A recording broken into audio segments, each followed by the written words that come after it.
તો હવે જોઈશું સમાચાર વિસ્તારથી।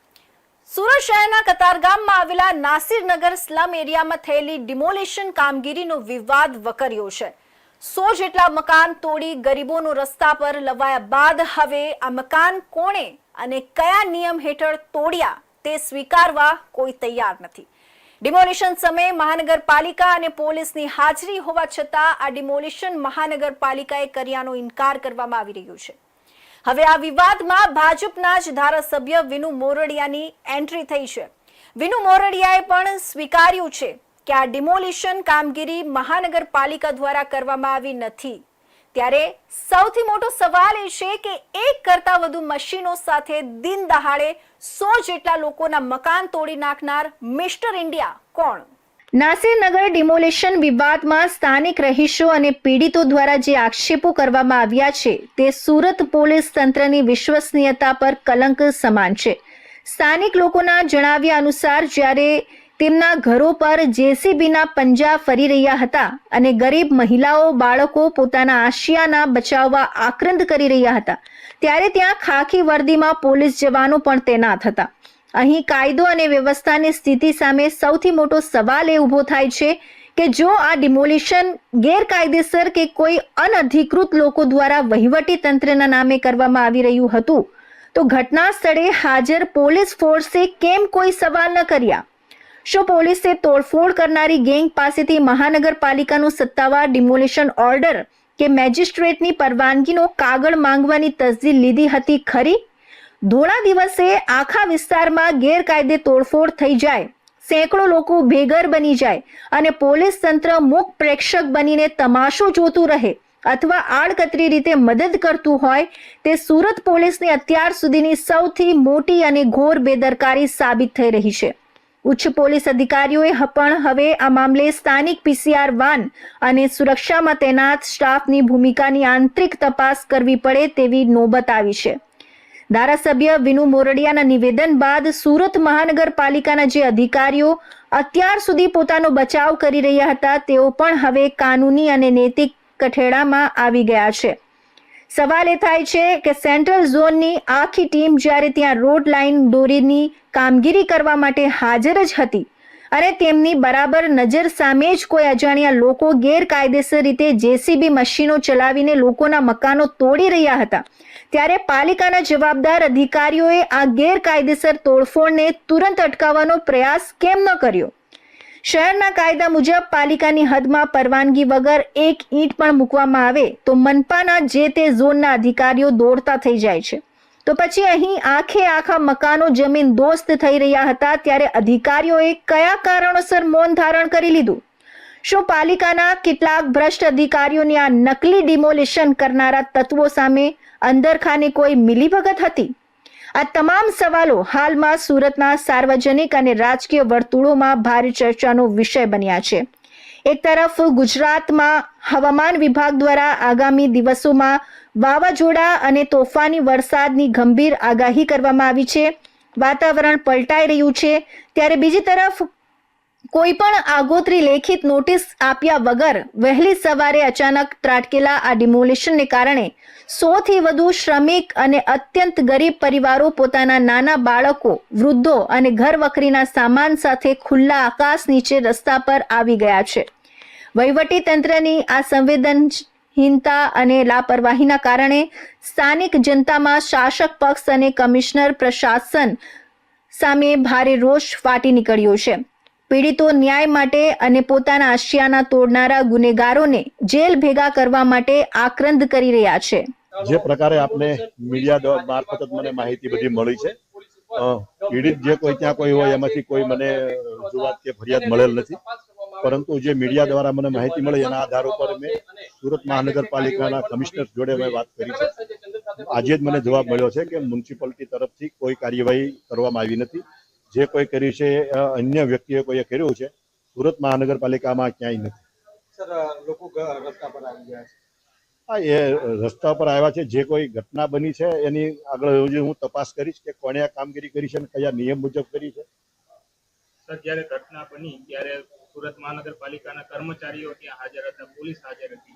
એ મેં તપાસ કરી છે. અત્યારે મ્યુનિસિપાલિટીમાં મેં તપાસ કરી છે. મહાનગરપાલિકા તરફથી અધિકારીઓ દ્વારા ફક્ત ને ફક્ત માપ માટે ગયેલા હતા. એને કોઈ કામગીરી કે એના કોઈ મશીનરી કે એનો માણસે કોઈએ ખાલી કરવાનો હુકમ કે ખાલી કરવાનું કીધું નથી સુરત મહાનગરપાલિકા તરફથી. હજુ સુધી કોઈ નોટિસ પણ આપવામાં નથી આવી એના તરફથી? મહાનગરપાલિકાએ જયારે ખાલી જ કરાવવા નથી ગયું તો એને નોટિસ આપવાનો પછી પ્રશ્ન. નોટિસ આપી છે કે નથી આપી ખબર નથી. શોર્ટ એટલું છે કે સુરત મહાનગરપાલિકા તરફથી કોઈ કાર્યવાહી કરવામાં નથી આવી. આપના તરફથી કઈ જગ્યાએ રજૂઆત કરવામાં આવી? મને લાગશે મને રજૂઆત મળશે. આના આધાર ઉપર હું આગળ તપાસ કરીશ. યોગ્ય જગ્યાએ હું રજૂઆત પણ કરીશ અને તપાસ પણ કરાવીશ. આ ગંભીર અને સંવેદનશીલ બાબતને ધ્યાનમાં રાખીને ધારાસભ્ય વિનુ મોરડિયાએ સ્થાનિક રહીશોને સાંત્વના આપતા જણાવ્યું છે કે આ મામલાને જરાય હળવાશથી લેવામાં આવશે નહીં. આ એક અત્યંત ગંભીર વહીવટી ગુનો અને કાવતરું છે. મહાનગરપાલિકાની આડમાં ગરીબોના ઘર તોડી જનારા તત્વોને શોધવા માટે ઉચ્ચ સ્તરીય તપાસના આદેશ આપવામાં આવશે. સુરતના વરાછા વિસ્તારમાં આવેલી સ્ટેટ બેંક ઓફ ઇન્ડિયાની શાખામાં 27 એપ્રિલે ધોળા દિવસે ગન પોઈન્ટ પર થયેલી 50 લાખની સનસનાટીભરી લૂંટના કેસમાં પોલીસને મોટી સફળતા મળી છે. પટના એનઆઈએને કોર્ટે લીલી ઝંડી આપ્યા બાદ પોલીસ આ સમગ્ર લૂંટના માસ્ટરમાઇન્ડ કુંદન ભગતનો બિહારની બેઉર જેલમાંથી કસ્ટડી મેળવી સુરત લાવી પહોંચી છે.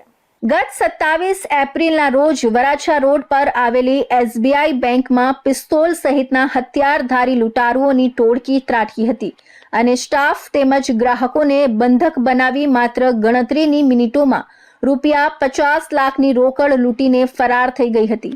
સુરત પોલીસે આ મામલે ત્વરિત કાર્યવાહી કરીને અગાઉ 3 આરોપીઓ શુભમ ઠાકુર, વિક્રમજીતસિંહ રાજપૂત અને મિથેશ કુમાર ઉર્ફે મહેશ કુમાર લખેન્દ્ર રાયની ધરપકડ કરી લીધી હતી. પકડાયેલા આરોપીઓની પૂછપરછમાં આખી લૂંટનું પ્લાનિંગ બિહારની જેલમાં બેઠા બેઠા કુંદન ભગતે ગળ્યું હોવાનું પર્દાફાશ થયો હતો. આરોપીઓ પાસેથી અત્યાર સુધીમાં કુલ રૂપિયા 93,000ની રકમ પણ રિકવર કરી લેવામાં આવી છે. કુંદન ભગત દેશના અલગ અલગ રાજ્યોમાંથી ગુનેગારોને ફાયર કરીને તેઓને કોડ નેમ આપતો હતો અને હથિયાર ચલાવવાની આકરી ટ્રેનિંગ આપી લૂંટને અંજામ આપતો હતો. વરાછા બેંકમાં પણ સોના અને હીરાની મોટી લૂંટ કરવાનો તેનો પ્લાન હતો, પરંતુ તેમાં નિષ્ફળતા મળતા रोकड़ा 50 लाख ની लूट चलावी गैंग फरार થઈ ગઈ હતી. सूरत शहर के वराछा पुलिस स्टेशन के विस्तार में जो 27 अप्रैल को एसबीआई में बैंक रॉबरी हुई वेपन के साथ, उसमें एक जो मुख्य आरोपी है कुंदन कुमार उर्फ कुंदन भगत, ये पटना के बियूर जेल में एनआईए के केस में ये एक एक्यूज्ड है, एक्यूज्ड नंबर 6. इसके ऊपर यूएपीए और आर्म्स एक्ट जैसे बड़े सेक्शंस लगे हुए हैं और वहाँ पे इस केस में भी इसका इन्वॉल्वमेंट आ रहा था और क्रॉस इंट्रोगेशन के लिए इसकी कस्टडी यहाँ पे लाने के लिए पुलिस, यहाँ के लोकल जज और पटना के स्पेशल जज के बीच में कॉरेस्पॉन्डेंस हुआ और यहाँ पे सीनियर ऑफिशियल और वहाँ के जो एसपी हैं उनके बीच में कॉरेस्पॉन्डेंस हुआ और उसके बाद क्योंकि ये केस बहुत इम्पोर्टेंट है, ये बहुत जो गैंगस्टर्स हैं इनको पकड़ने के लिए डिटेल्ड इंट्रोगेशन की जरूरत है, इसलिए इसकी कस्टडी यहाँ पे लाने की जरूरत थी. पहले ये बोला गया कि ऑप्शन दिया गया कि आप वीडियो कॉन्फ्रेंस से इसका इंट्रोगेशन करें, बट वो इम्पैक्ट नहीं आ सकता था वीडियो कॉन्फ्रेंस से इंट्रोगेशन में, इसीलिए क्रॉस इंट्रोगेशन के लिए हमने इसकी कस्टडी को सिक्योर करने के लिए यहाँ से एक पीआई को भेजा और वहाँ पे जो भी लाइजनिंग करनी थी वो लाइजनिंग करके इसकी कस्टडी को सिक्योर किया है और इस आरोपी को अभी हम सूरत लेके आए हैं और पूछपरछ इस पे हम कर रहे हैं और जो भी इसमें डिटेल्स अलग अलग और कौन कौन से आरोपी हैं और उनका क्या एमओ है, क्या हिस्टोरिकल बैकग्राउंड है, ये हम पता करने की कोशिश कर रहे हैं. मैं ये बताना चाहता हूं कि कुंदन कुमार, इसके ऊपर 8 ऑफेंस से ज्यादा रजिस्टर्ड है, जिसमें रंगदारी, आर्म्स एक्ट, एनडीपीएस एक्ट और बाकी ऑफेंसेस, सीरियस ऑफेंसेस रजिस्टर्ड है और ये एक ड्रेडेड क्रिमिनल है. इसकी जो इस केस में जो इसकी इन्वॉल्वमेंट है उसका डिटेल हम इसमें इंट्रोगेशन कर रहे हैं और इसकी पुलिस कस्टडी लेने के लिए हम आज कोर्ट में रजू करेंगे इसको. હાલમાં આ કેસમાં અન્ય 5 થી 6 આરોપીઓ હજુ પણ નાસ્તા ફરે છે. વરાછા પોલીસ મથકે કુંદનની આમને સામને પૂછપરછ દ્વારા લૂંટની બાકીની રકમ ક્યાં છુપાવી છે અને અન્ય સાગરીતો ક્યાં આશરો લઈ રહ્યા છે તેની વિગતો મેળવી ટૂંક સમયમાં જ તમામની ધરપકડ કરવામાં આવશે. ચોમાસાની શરૂઆત આડે હવે ગણતરીના દિવસો જ બાકી રહ્યા છે, ત્યારે સુરત મહાનગરપાલિકાની મળેલી સંકલન બેઠક ભારે તોફાની અને ઉગ્ર બની હતી. બેઠકમાં હાજર સુરતના મોટા ભાગના ધારાસભ્યોએ વહીવટી તંત્ર અને અધિકારીઓની કાર્યશૈલી સામે આક્રોશ ઠાલવ્યો હતો. જનપ્રતિનિધિઓએ અધિકારીઓ પર સીધા અને ગંભીર આક્ષેપો કરતા જણાવ્યું હતું કે તંત્રની બેદરકારીના કારણે પ્રી મોન્સૂન કામગીરી હજુ સુધી અધૂરી છે, જેના કારણે ચોમાસામાં સામાન્ય જનતાને ભારે હાલાકી ભોગવવી પડી શકે છે. આ ઉપરાંત શહેરમાં ચાલી રહેલા બાંધકામોમાં ઝોનલ અધિકારીઓ દ્વારા આચરાતા કરોડોના ભ્રષ્ટાચારનો મુદ્દો પણ આ બેઠકમાં જોરશોરથી ગુંજ્યો હતો. બેઠકની શરૂઆતથી જ ધારાસભ્યોએ સુરત શહેરમાં ચાલી રહેલી ચોમાસા પહેલાની કામગીરીની ધીમી ગતિ પર સવાલ ઉઠાવ્યા હતા.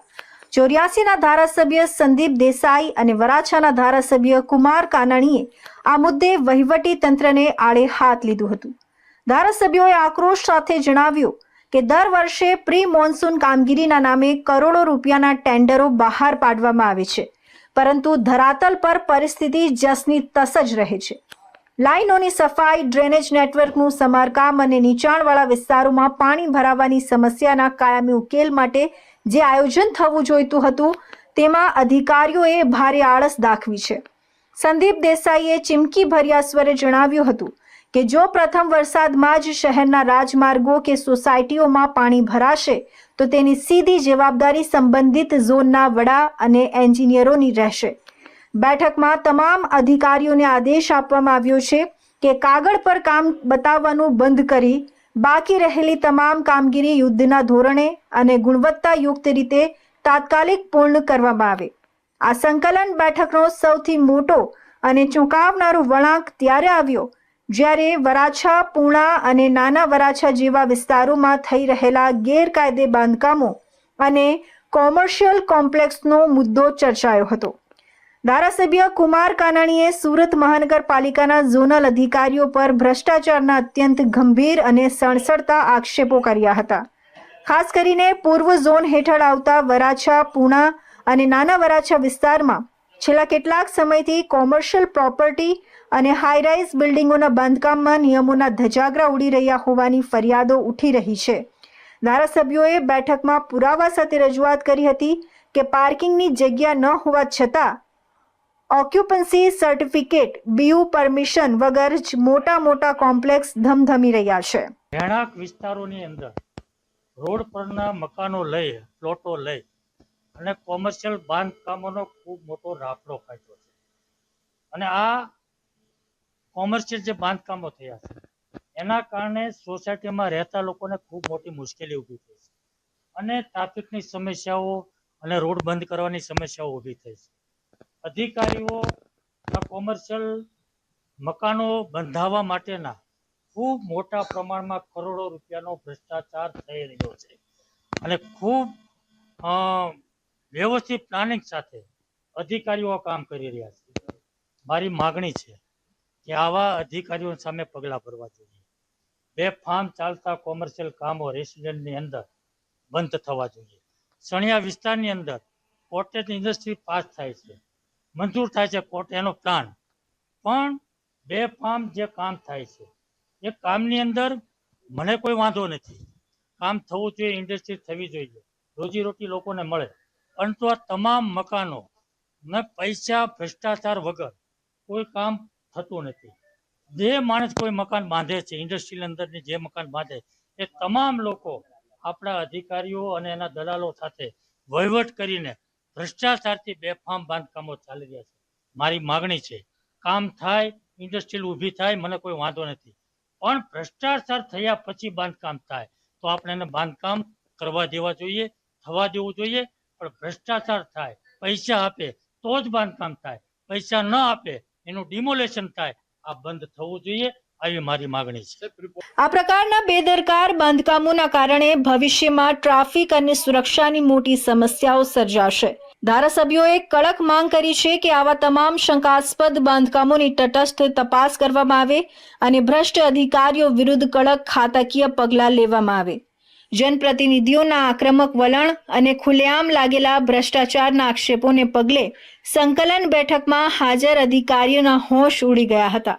સત્તાધારી પક્ષના જ ધારાસભ્યો જ્યારે પોતાની જ મહાનગરપાલિકાના વહીવટી તંત્ર સામે આટલા આકરા પ્રહારો કરે ત્યારે તેની ગંભીરતા વધી જાય છે. બેઠક પૂર્ણ થયા બાદ મહાનગરપાલિકાની વહીવટી પાંખમાં ભારે ફફડાટ વ્યાપી ગયો છે. સુરત મહાનગરપાલિકા દ્વારા પૂર્ણા તળાવ વિસ્તારમાં ₹7 કરોડ 78 લાખના ખર્ચે નિર્માણ કરાયેલી અત્યાધુનિક સુમન હાઈસ્કૂલનું આરોગ્ય રાજ્યમંત્રી પ્રફુલ પાનસેરિયાના હસ્તે લોકાર્પણ કરવામાં આવ્યું હતું. ધોરણ 9 થી 12ના વિદ્યાર્થીઓને ગુણવત્તાસભર શિક્ષણ મળી રહે તે હેતુથી તૈયાર કરાયેલી આ શાળામાં 2400 વિદ્યાર્થીઓ માટે આધુનિક સુવિધાઓ ઊભી કરવામાં આવી છે. 24 ક્લાસરૂમ ઉપરાંત computer lab, AI lab, library room અને મલ્ટીપર્પઝ હોલ જેવી સુવિધાઓથી સજ્જ આ શાળા શિક્ષણ ક્ષેત્રે નવી દિશા આપશે તેવી આશા વ્યક્ત કરવામાં આવી છે. સુરત મહાનગરપાલિકા દ્વારા પૂર્વ વરાછા ઝોન A માં પૂર્ણા તળાવ પાસે 7 કરોડ 78 લાખના ખર્ચે નવનિર્મિત સુમન હાઈસ્કૂલનું લોકાર્પણ આરોગ્ય રાજ્યમંત્રી પ્રફુલ પાનસેરિયાના હસ્તે કરવામાં આવ્યું હતું. 2734 ચોરસ મીટર એરિયામાં ગ્રાઉન્ડ ફ્લોર પ્લસ 3 માળની આ શાળામાં ધોરણ 9 થી 12ના વિદ્યાર્થીઓ માટે 24 વિશાળ ક્લાસરૂમ, પ્રિન્સિપાલ તથા staff room, computer lab, AI lab, library room અને મલ્ટીપર્પઝ હોલ જેવી આધુનિક સુવિધાઓ ઊભી કરાઈ છે, જેમાં 2400 વિદ્યાર્થીઓ શિક્ષણ મેળવી શકશે. આ પ્રસંગે મંત્રી પ્રફુલ પાનસેરિયાએ જણાવ્યું હતું કે અદ્યતન શાળાઓના નિર્માણથી સ્થાનિક વિદ્યાર્થીઓનું શિક્ષણ સ્તર સુદૃઢ બનશે અને સામાન્ય પરિવારના બાળકોને ઉચ્ચ ગુણવત્તાયુક્ત શિક્ષણ પ્રાપ્ત થશે, જે તેમના ઉજ્જવળ ભવિષ્ય માટે પાયાનું કામ કરશે. મંત્રીએ કહ્યું કે આ શાળા નિર્માણ પાછળનો મુખ્ય ઉદ્દેશ્ય આ વિસ્તારના મિડલ ક્લાસ અને લોઅર મિડલ ક્લાસના પરિવારોના બાળકોને તેમના અભ્યાસ પર ધ્યાન કેન્દ્રિત કરવા માટે શ્રેષ્ઠ શૈક્ષણિક વાતાવરણ પૂરું પાડવાનું છે. નવી શાળાના નિર્માણથી વિદ્યાર્થીઓના ભવિષ્ય અને કારકિર્દીનું ઘડતર વધુ સારી રીતે થઈ શકશે અને તેમના શિક્ષણ કાર્યમાં ઉત્તરોત્તર પ્રગતિ થશે. કાર્યક્રમમાં ઉપસ્થિત મહાનુભાવો સ્થાનિક નાગરિકોએ નવી હાઈસ્કૂલની ભેટ મળવા બદલ આનંદ વ્યક્ત કરી આ શાળા વિદ્યાર્થીઓના શૈક્ષણિક વિકાસમાં સીમાચિહ્નરૂપ સાબિત થશે એવો મત વ્યક્ત કર્યો હતો. તો હવે સમય છે એક વિરામનો.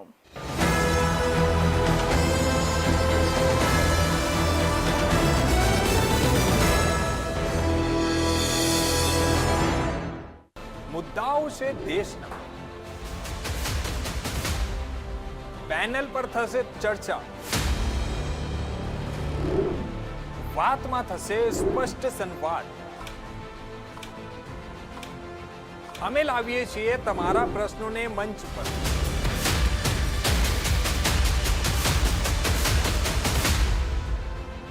કેમ કે સમસ્યા તમારી, લડત અમારી. જુઓ મારી સાથે ફક્ત ઇન્ડિયા ન્યૂઝ ગુજરાત પર.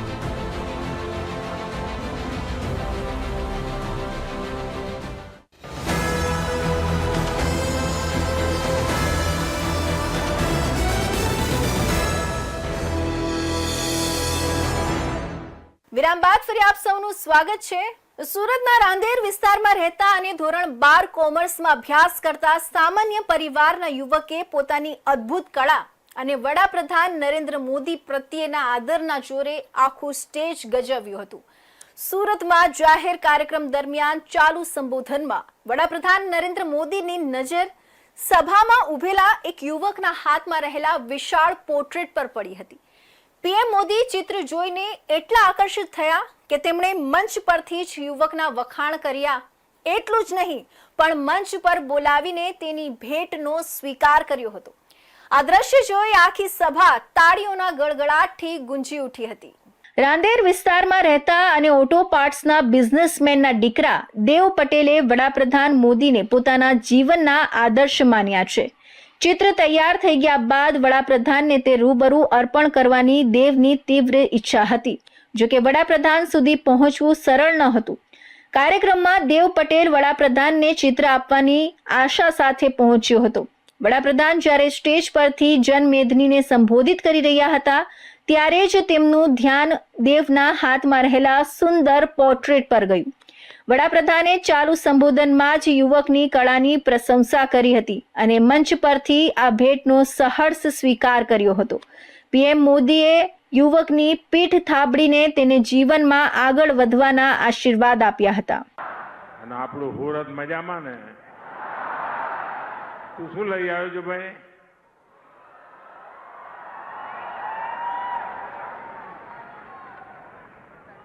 ધન્યવાદ દોસ્ત, સરસ મજાનું ચિત્ર બનાવ્યું છે તે. જરા એસપીજીના લોકો આ ભાઈ કઈ ભેટ આપવા માંગે છે. નમસ્તે, મારું નામ છે દેવ પટેલ. હું હાલ ધોરણ 12 કોમર્સમાં અભ્યાસ કરું છું. જ્યારે દેશમાં કોરોના કાળ ચાલતો હતો ત્યારે નરેન્દ્ર મોદી સાહેબે જે દેશ માટે કામ કર્યું, એટલે આજે જે ઇન્ડોર સ્ટેડિયમમાં પ્રોગ્રામ હતો એમાં મેં નરેન્દ્ર મોદી સાહેબને જે પેઇન્ટિંગ આપ્યું એની ઇન્સ્પિરેશન ક્યાંથી આવી એની વાત કરું કે જ્યારે કોરોના કાળ ચાલતો હતો ત્યારે જે રીતે નરેન્દ્ર મોદી સાહેબે દેશને સંભાળ્યો, અને એમ તો હું ત્યારે નાનો હતો, અને જ્યારે બી હું ફોનમાં કે ફોટોઝમાં એમને જોતો ત્યારે એમની જે ઓરા અને એમની જે પર્સનાલિટી કહેવાય ને કે આમ ખૂબ મોટિવેટ કરતી. અને નાનપણથી હું કળા સાથે જોડાયેલો છું, એટલે પેલું કહેવાય ને કે કલાકારની આત્મા તો જ્યારે બી આવું કંઈક ફીલ થાય એટલે એને સીધું કાગળ પર કે કશે પણ એને એક્સપ્રેસ કરવામાં જ લાગી જાય. એટલે એ દિવસે મેં નક્કી કર્યું કે એવું કંઈક બનાવવું છે કે જે નરેન્દ્ર મોદી સાહેબને આવી રીતે આપી શકું. અને આજે જે રીતે નરેન્દ્ર મોદી સાહેબે ભરી સભામાં મને આવકાર્યો અને મારા આ સફરનો કહેવાય ને સફરને સફળ બનાવવામાં જે એમણે કહેવાય ને કે એમ શબ્દો નથી મારી પાસે હમણાં, પણ જ્યારે દેશના વડાપ્રધાન આવી રીતે બોલાવે ત્યારે જે ફીલ થાય તે એક અલગ જ લેવલનું. મીમ્સની ભાષામાં કહીએ ને તો કે દિલ ગાર્ડન ગાર્ડન. પીએમ મોદીના હાથે સન્માનિત થયા બાદ ગદગદિત થયેલા દેવ પટેલે જણાવ્યું કે કોઈ પણ સામાન્ય વ્યક્તિને દેશના વડાપ્રધાન આ રીતે ભરી સભામાં આવકારે અને તેની કળાનો સ્વીકાર કરે તેનાથી મોટું કોઈ ભાગ્ય ન હોઈ શકે. આ ક્ષણ મારા આખા જીવન માટે મોટિવેશન બની રહેશે. દેશ માટે તેઓ વડાપ્રધાન હશે, પણ મારા માટે તેઓ એનર્જીનું પાવર હાઉસ છે. જ્યારે પણ હું ટીવી પર તેમને જોઉં છું ત્યારે મારી અંદર એક નવી ઉર્જા ભરાઈ જાય છે. મારી આટલી લાંબી રાહતનો અંત લાવી મને આશીર્વાદ આપવા બદલ હું મોદીજીનો દિલથી આભાર માનું છું. સુરતના વરાછા વિસ્તારમાં કૌટુંબિક ઝઘડામાં પિતા પુત્રની હત્યાના ઈરાદે સાળુભાઈ અને તેના 18 વર્ષના પુત્રએ ચપ્પુના ઘા ઝીંકી જીવલેણ હુમલો કર્યો હોવાની સનસનાટીભરી ઘટના સામે આવી છે. રૂપિયા પરત આપવાના બહાને ચાની કિટલી પર બોલાવીને આ લોહિયાળ ખેલ ખેલવામાં આવ્યો હતો. ઘટનાની ગંભીરતાને જોતા વરાછા પોલીસે તત્કાલીન ધોરણે ગુનો નોંધી હુમલાખોર પિતા પુત્રની ધરપકડ કરી લીધી છે. વરાછા સીતાનગર ચોકડી પાસે શ્રીનાથ સોસાયટીમાં 21 વર્ષીય ગૌતમ સોડાગર પોતાના પરિવાર સાથે રહે છે અને મિની બજારમાં હીરાના કારખાનામાં નોકરી કરે છે. 4 જૂને ગૌતમને ચામુંડાનગર સોસાયટીમાં રહેતા માસા જગદીશ યાદવનો ફોન આવ્યો હતો. જગદીશે બાકી નીકળતા રૂપિયા પરત આપવાના બહાને ગૌતમને સીતાનગર ચોકડી પાસે આવેલા ખેતલાપા ટી સ્ટોલ પર બોલાવ્યો હતો. જો કે ગૌતમ પોતે બહાર હોવાથી તેણે પોતાના પિતા દિનેશભાઈ સોડાગર અને મોટાભાઈ વિપુલને રૂપિયા લેવા માટે મોકલ્યા હતા. રાત્રે 9:30 વાગ્યાની આસપાસ ગૌતમના મોબાઈલ પર એક અજાણ્યા વ્યક્તિનો ફોન આવ્યો હતો, જેણે જણાવ્યું કે તેના પિતા અને ભાઈ પર જીવલેણ હુમલો થયો છે. ગૌતમ તાત્કાલિક ઘટના સ્થળે અને ત્યારબાદ હોસ્પિટલ પહોંચ્યો હતો. હુમલાખોરોએ પિતા દિનેશભાઈને પેટ, જમણા ખભા, હાથ અને માથાના ભાગે ચપ્પુના ઉપરા ઉપરી ઘા માર્યા હતા, જ્યારે મોટા ભાઈ વિપુલને છાતીના મધ્ય ભાગમાં તીક્ષ્ણ હથિયારનો ઊંડો ઘા ઝીંકી દીધો હતો. બંનેને અત્યંત ગંભીર હાલતમાં સારવાર માટે હોસ્પિટલ ખસેડાયા હતા. પોલીસ ફરિયાદમાં ખુલાસો થયો છે કે 28 એપ્રિલ 2026ના દિવસે ગૌતમના માતા મંગુબેન ઘરેથી અચાનક ગુમ થઈ ગયા હતા, જે અંગે વરાછા પોલીસમાં મિસિંગ ફરિયાદ પણ થઈ હતી. બાદમાં જાણવા મળ્યું હતું કે મંગુબેન વતન ભાવનગરમાં ભરત રાઠોડ નામના શખ્સ સાથે મૈત્રી કરાર કરીને રહેવા લાગ્યા છે. સોડાગર પરિવારને આશંકા હતી કે માતાને ભગાડવામાં તેમના માસી ભાવુબેન જગદીશ યાદવની પત્નીની મોટી સંડોવણી છે. આ શંકાના કારણે બંને પરિવારો વચ્ચે છેલ્લા કેટલાક સમયથી ભારે તણાવ અને ઝઘડા ચાલતા હતા. આ કૌટુંબિક અદાવતનો બદલો લેવા માટે માસા જગદીશ યાદવ અને તેના 18 વર્ષના પુત્ર માનવ યાદવે કાવતરું ઘડ્યું હતું અને નાણાં આપવાના બહાને બોલાવી પિતા પુત્રની હત્યાનો પ્રયાસ કર્યો હતો. ઘટનાની જાણ થતાં જ વરાછા પોલીસનો કાફલો હોસ્પિટલ અને ઘટના સ્થળે દોડી ગયો હતો. પોલીસે ગૌતમ સોડાગરની ફરિયાદના આધારે હત્યાની કોશિશની કલમો હેઠળ ગુનો દાખલ કર્યો હતો. Sub inspector P B. Gole technical source અને બાતમીદારોની મદદથી હુમલાખોર પિતા પુત્ર જગદીશ અને માનવ યાદવની ધરપકડ કરી આગળની કાયદેસરની કાર્યવાહી હાથ ધરી છે. સુરતના સચિન જીઆઈડીસી વિસ્તાર નજીક હજીરા પલસાણા હાઈવે પર બે કાર વચ્ચે ગમખ્વાર અકસ્માત સર્જાયો હતો. પૂરપાટ ઝડપે આવી રહેલી એક લક્ઝરી કારના ચાલકે સ્ટીયરિંગ પરનો કાબુ ગુમાવતા આગળ જતી સ્વિફ્ટ કારને પાછળથી જોરદાર ટક્કર મારી હતી. ટક્કરની અસર એટલી ગંભીર હતી કે સ્વિફ્ટ કાર રોડના ડિવાઈડર સાથે અથડાઈ ગઈ હતી અને બંને વાહનોને ભારે નુકસાન પહોંચ્યું હતું. જોકે અકસ્માતની ગંભીરતા છતાં કોઈ જાનહાનિ ન થતા મોટો અકસ્માત ટળી ગયો હતો. ઘટનાના પગલે હાઈવે પર ટ્રાફિક જામની સ્થિતિ સર્જાઈ હતી, જ્યારે પોલીસે સ્થળ પર પહોંચી ટ્રાફિક વ્યવસ્થા પુનઃ સ્થાપિત કરી આગળની તપાસ હાથ ધરી હતી. સુરતના સચિન જીઆઈડીસી વિસ્તાર નજીકથી પસાર થતા હજીરા પલસાણા હાઈવે પર એક બે કાર વચ્ચે અકસ્માત સર્જાયો હતો. રસ્તા પર વાહનોની અવરજવર ચાલુ હતી તે દરમિયાન એક સફેદ રંગની સ્વિફ્ટ કાર નિયમિત ગતિએ આગળ વધી રહી હતી. આ દરમિયાન પાછળથી પૂરપાટ ઝડપે ધસી આવેલી એક કાળા રંગની લક્ઝરી કારના ચાલકે સ્ટીયરિંગ પરનો કાબુ ગુમાવી દીધો હતો અને આગળ જતી સ્વિફ્ટ કારને પાછળના ભાગે ધડાકાભેર ટક્કર મારી હતી. આ ટક્કર એટલી જોરદાર હતી કે સ્વિફ્ટ કાર સીધી રોડની વચ્ચે આવેલા લોખંડના ડિવાઈડર સાથે જઈને અથડાઈ હતી. આ પ્રચંડ અકસ્માતને કારણે સ્વિફ્ટ કારના બોનેટ તેમજ પાછળના ભાગે અને લક્ઝરી કારના બોનેટના ભાગને ભારે નુકસાન થયું હતું. અકસ્માત એટલો ભયાનક હતો કે ઘટના સ્થળે હાજર લોકોના જીવ અદ્ધર થઈ ગયા હતા. જોકે સદનસીબે આ ઘટનામાં કોઈ જાનહાનિ થવા પામી નથી. અકસ્માત સર્જાવાના કારણે હાઈવે પર થોડી વાર માટે ભારે ટ્રાફિક જામની સ્થિતિ સર્જાઈ હતી. ઘટનાની જાણ થતાં જ સ્થાનિક પોલીસ તાત્કાલિક ઘટના સ્થળે દોડી આવી હતી. પોલીસે ટ્રાફિક કંટ્રોલ કરી રોડ ક્લિયર કરાવ્યો હતો અને અકસ્માત અંગે આગળની કાયદેસરની કાર્યવાહી હાથ ધરી હતી. તો આ હતા ઇન્ડિયા ન્યૂઝ ગુજરાતના ખાસ બુલેટિન, આપણું સુરતના મહત્વના સમાચાર. નવા સમાચાર સાથે ફરી મળીશું, ત્યાં સુધી જોતા રહેશો ઇન્ડિયા ન્યૂઝ ગુજરાત.